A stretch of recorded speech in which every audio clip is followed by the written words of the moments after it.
श्रेष्ठ भारत देख रहे हैं आप। मैं हूं आपके साथ हर्ष भारद्वाज। कहते हैं वक्त और दौर हर किसी का बदलता है और ऐसा अक्सर देखने को भी मिलता है, चाहे वो इंसान का हो या फिर गाड़ियों का। अब आप सोच रहे होंगे कि इंसान का दौर और वक्त तो बदलता है, लेकिन हम गाड़ियों के दौर के बदलने की बात क्यों कह रहे हैं? तो खबर इसी से जुड़ी हुई है। जब आप मुंबई जाते होंगे तो आपको वो टैक्सी जरूर दिखती होगी जो एयरपोर्ट, रेलवे स्टेशन या फिल्मों में नजर आती थी, लेकिन अब वो आपको नजर नहीं आएगी, ना कहीं दिखाई देगी, क्योंकि पिछले 60 सालों से चल रही मुंबई की टैक्सियों का सफर अब आप नहीं कर पाएंगे। दरअसल मुंबई की टैक्सी प्रीमियर पद्मिनी, जो काले पीले रंग की होती थी, आपको सड़कों पर दिखाई देती थी, जिसकी शुरुआत 1964 में हुई थी, अब उसका सफर खत्म हो चुका है। जिसको कभी देश के प्रधानमंत्री लाल बहादुर शास्त्री ने लोन लेकर खरीदा था, और लाल बहादुर शास्त्री तक को इस टैक्सी को खरीदने के लिए जब लोन लेना पड़ा तो सब हैरान रह गए। लेकिन इस टैक्सी का सफर 1964 से अब तक कैसा रहा, वो आपको बताएं उससे पहले कुछ जानकारियां आपको इस काली पीली टैक्सी के बारे में बता देते हैं। खत्म हुआ काली पीली टैक्सी का दौर। काली पीली टैक्सी प्रीमियर पद्मिनी के नाम से मशहूर है। काली पीली टैक्सी का 29 अक्टूबर को आखिरी दिन रहा। पद्मिनी कार का आखिरी रजिस्ट्रेशन 29 अक्टूबर 2003 को हुआ था। इसकी आयु सीमा परिवहन विभाग के मुताबिक 20 साल की होती है, इसलिए 29 अक्टूबर पद्मिनी का आखिरी दिन था। प्रीमियर पद्मिनी का सफर साल 1964 में शुरू हुआ था।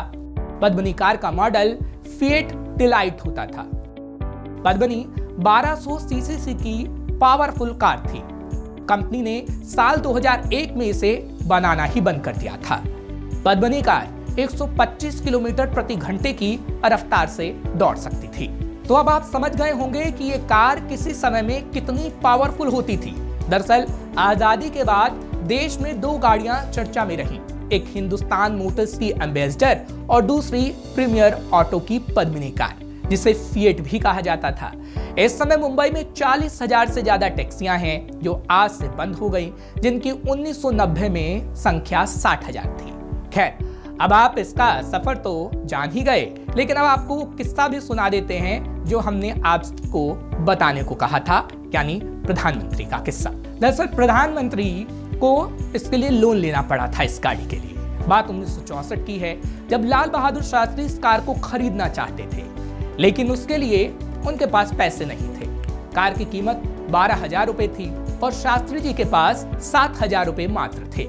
इस कार को खरीदने के लिए देश के प्रधानमंत्री रहे लाल बहादुर शास्त्री को पंजाब नेशनल बैंक से लोन लेना पड़ा।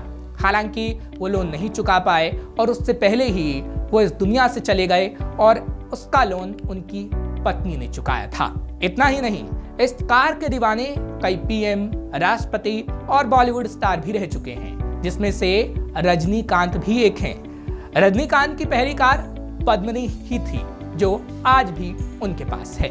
अब तो आप समझ ही गए होंगे कि हमने क्यों कहा था कि दौर और वक्त हर किसी का बदलता है, क्योंकि अब इस काली पीली टैक्सी यानी प्रीमियर पद्मिनी को आप सड़कों पर नहीं देख पाएंगे। अब बस ये टैक्सी यादों में रह जाएगी। इसलिए श्रेष्ठ भारत आपको इसकी कहानी बता रहा है, जो आप भी अपनी आने वाली पीढ़ियों को सुना पाएंगे और श्रेष्ठ भारत के डिजिटल चैनल के जरिए दिखा भी पाएंगे। फिलहाल बाकी खबरों के लिए आप देखते रहिए श्रेष्ठ भारत। श्रेष्ठ भारत पर खबरों से जुड़े रहने के लिए चैनल को सब्सक्राइब करें, बेल आइकन दबाएं और देखते रहें श्रेष्ठ भारत।